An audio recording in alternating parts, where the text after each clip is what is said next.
this is Jamie from Creations Misfit, and today I'm going to show you how to make these cute little bunnies in a different way than we would normally crochet.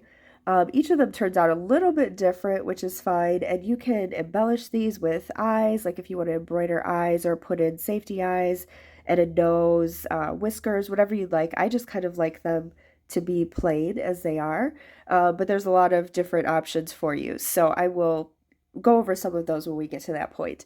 But this is a very easy pattern for beginners even. I saw this years ago when I first started crocheting, and my friend wanted me to make a little bunny for her son, and it was a beginner friendly pattern that I found. It was actually knit, but I just changed it to crochet, and a lot of people have these out. It's not my pattern. It's just something that a lot of people have shown how to do. So I'll show you today.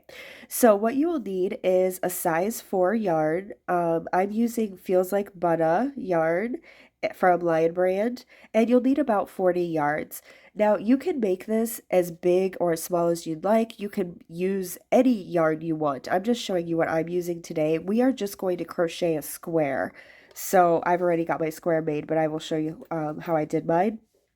And so really you can make it any size you want. If you don't have a size 4 yarn, you have a size 3 or a 5 or a 6, that's fine. You can just do the same thing that I'm going to show you here with whatever size hook and whatever size yarn you have. It will just be a little larger, a little smaller than mine.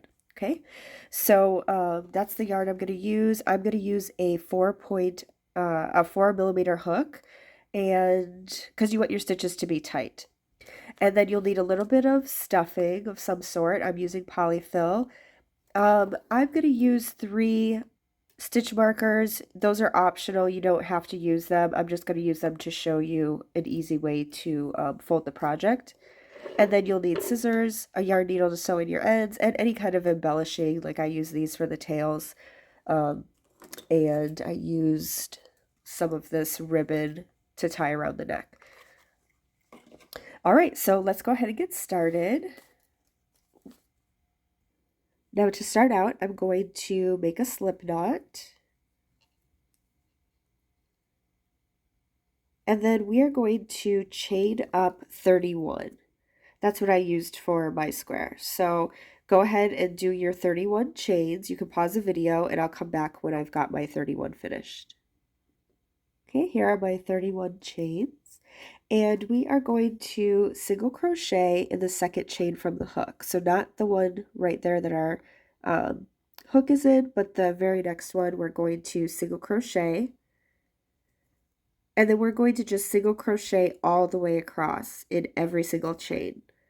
So you should end up with 30 single crochets when you get to the end of your chain. And you can pause the video and then I will meet you after your 30. And when you get to the end here, you should have something that looks like this. It's okay if it's twisting. It will straighten out as we go. Okay, so to start round 2, we are going to chain 1 and turn our work.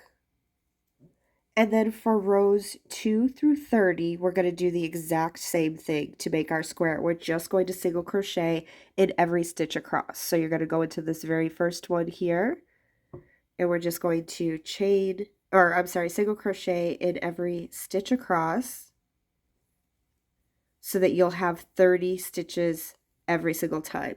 And then when you get to the end, you'll chain 1 and turn and then single crochet again. So go ahead and pause the video. You'll make your entire square. This is what mine looks like afterward. So just go ahead and make your square. You could tie off at the end and just weave in your ends so that everything is a clean square, and then we'll finish the project from there. So I'll see you after you have your 30 rows finished. All right, after you have your square completed and all your ends are tied in, we are going to cut a piece of yarn about, I don't know, I make mine about 2 feet long just to make sure that I have a long enough piece. I'm going to use white just to show you a contrast on the blue so that it's easier for you to see, but you're going to want to use the same color yarn that you started with, that you made your square with. Okay, so go ahead and cut a piece of yarn, maybe about, I don't know, 2 feet, 1.5 feet, something like that. And then we are going to put it onto our yarn needle.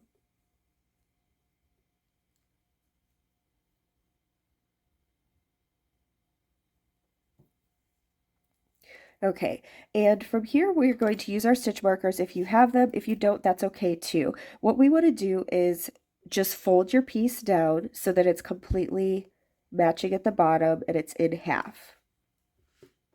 And then you're going to put a stitch marker right where the fold is here on the side. So it's going to be right in the middle. And then you'll put one on the other side as well.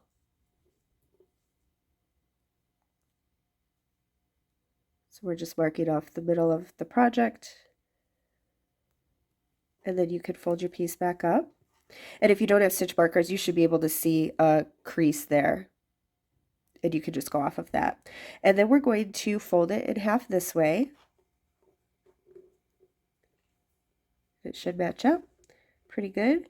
And then we're going to put our last stitch marker right in the top fold.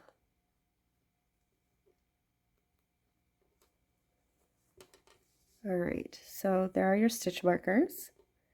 And what we are going to do is just loosely run our yarn through, and like I said, you're going to use the same color that you used on the square. I'm just using white so that it's easier for you to see.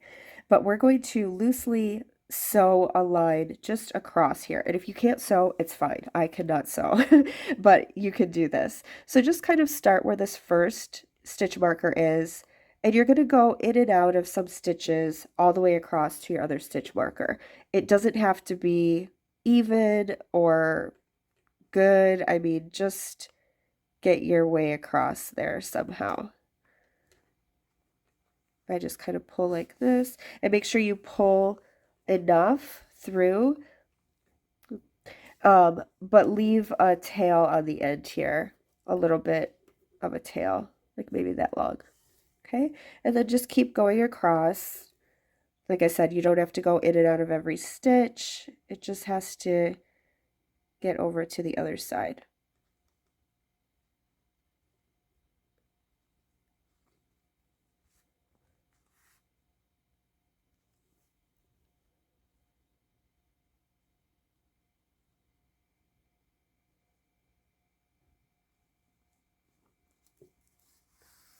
Then pull through.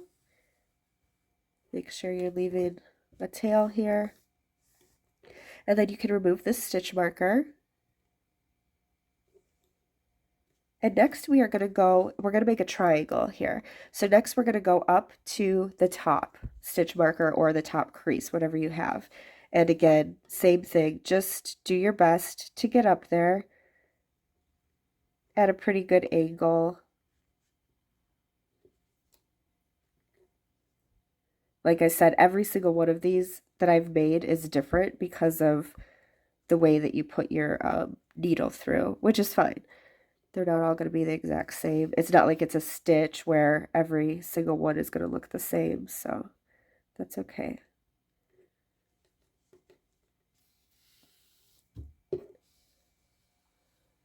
Okay, and pull through. Yeah, see, mine's a little wonky, but that's okay. And then you can remove this stitch marker. And then we're going to do the same thing coming from the top down to where we began. So just go back in and make your way down to the first stitch marker.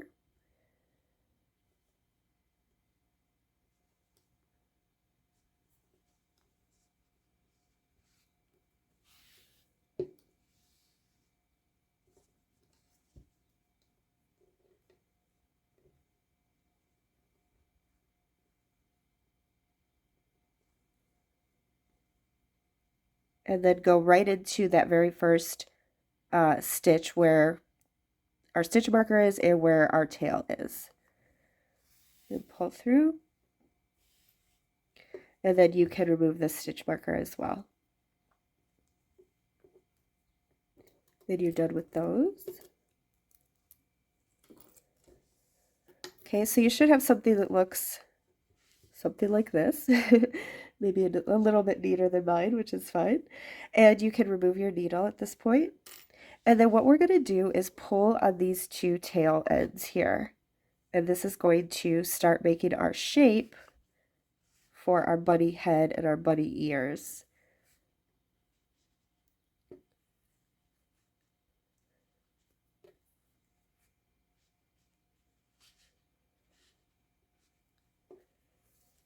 Okay, and if you look at the front, you can see it's I'm going to put some polyfill in there so it will stuff it out, but you can see it's starting to make the shape of the bunny head and the ears. And what we're going to do is put some polyfill right there in the center to shape out the head. So grab some of your stuffing, stuff it in there.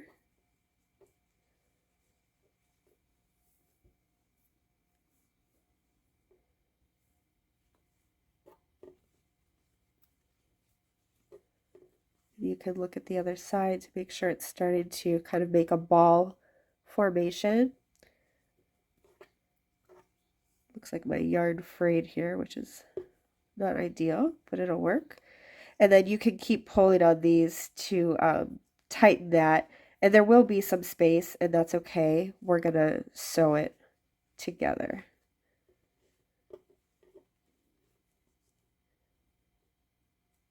And you can shape the ears afterwards, so don't worry if that's not looking the same yet. Just trying to get this closed as much as we can before we sew it together.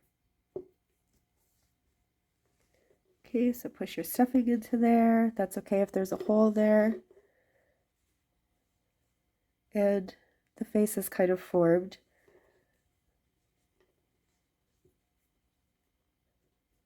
All right, so from here, what we're going to do is put our needle back on one of our pieces that we've let go. I'm going to do it on the longer piece because my smaller piece looks like it frayed.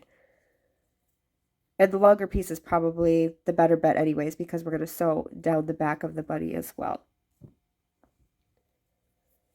Okay, and what you're going to want to do is just close this little hole up a little bit. So you could just put some stitching. I mean, it's really not like you have to do it exactly this way. The best way that you know how is to just kind of like go in the side here and then go across to the other side to close up a little bit.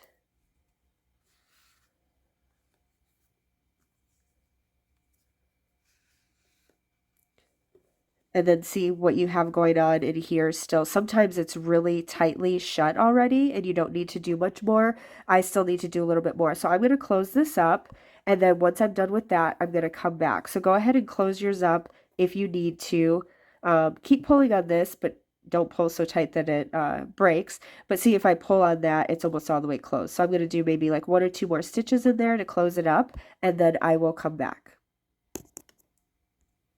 Okay, once you've sewn the top closed, we are going to sew down the back. So you're just going to, you can do this any way you'd want. If you have knowledge of stitching, like a whip stitch or a mattress stitch, you can do that. I'm just going to go right through each piece. So I'm going to start on this side and match it up to the other side and just pull my yarn through. And you can see my yarn because it's white, but with yours, you shouldn't be able to see anything, so it should be fine.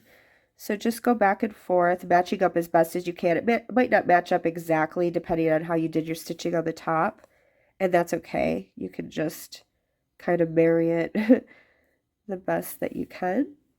This is a really forgivable pattern because it doesn't have to look perfect. It's just, it's not like it's a real big stuffy or anything like that. It's just kind of like a cute little bunny, maybe to put in a basket or put on a shelf during Easter.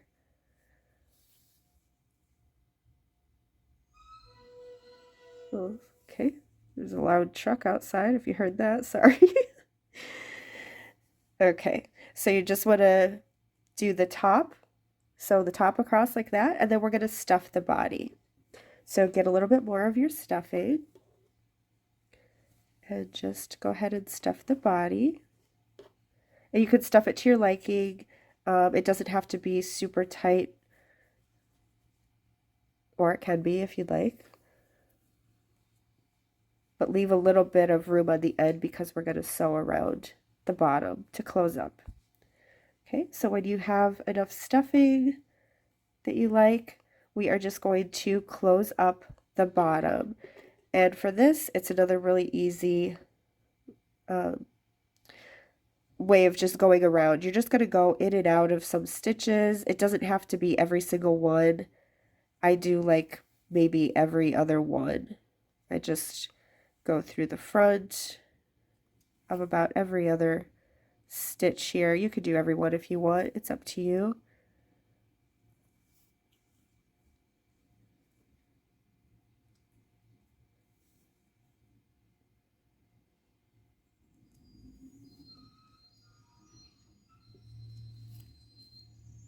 Sorry about those sounds. There's like a garbage truck or something outside.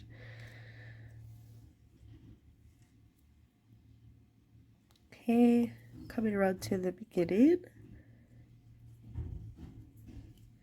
And you're just going to pull that tight. So it should cinch up like a drawstring on the back here.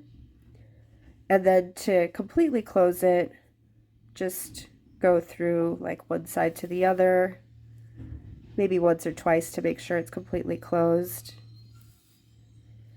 And then you can put your needle through and just come out somewhere else on the body like this, and you can cut your yarn from there. So now we have our buddy. That was quick and easy. And then from here you can embellish. So if you want to put a little tail on, you can just hot glue gun this on, or craft glue, or you can actually sew it on too. You just go through the ball and go through the body and sew it on. I'm not sure what I'm going to do with this one yet. You can also make a little tail if you want to do like a pom-pom tail. It's kind of hard to make it this small, like wrapping around your fingers, so that's why I chose to use these, but it's up to you. And then for the face, if you want to do, like for mine, like I said, I didn't do any faces, but you could embroider eyes or put crochet little circles and put them here, little nose, whiskers, whatever you'd like. And for this one, I just tied a little bow around its neck with just a piece of yarn. You could also chain and then put a piece of yarn around the neck if you'd like. Or with this one, I just used some ribbon to put around. So it's really up to you. The possibilities are endless. And if you're super crafty, I'm sure you'll come up with something really cute. So that's it for the bunnies. I'm going to finish off my blue one, and then I'll post the video. But thank you so much for watching. I hope this was helpful. I know this isn't like a really I don't know what word to use, but a really like detailed pattern. They just aren't. It's just something easy to do with a square that anybody can make, and then you can embellish it from there. So the first couple times I made this, it just wasn't really working out right when I was first starting out. And I had to do it like maybe 3 times before I felt like, okay, it looks like a bunny shape. So don't get discouraged. You can, if you're pulling on it and it doesn't look right, you can always fix it with stitches on the inside, or do your triangle again and just try to pull a little bit tighter. And I hope this was helpful. Please check out my other videos. I have about 100 videos up now as of this today. So I have a lot of pattern tutorials, stitch tutorials. I have a mystery pattern up where you crochet along with me for like 5 minutes and you don't know what you're making until the end. I'm going to do a series of those, so I hope people will be interested in that. And if you could like and subscribe and comment below, I would greatly appreciate that. Thank you so much for watching, and I hope you all have a great day.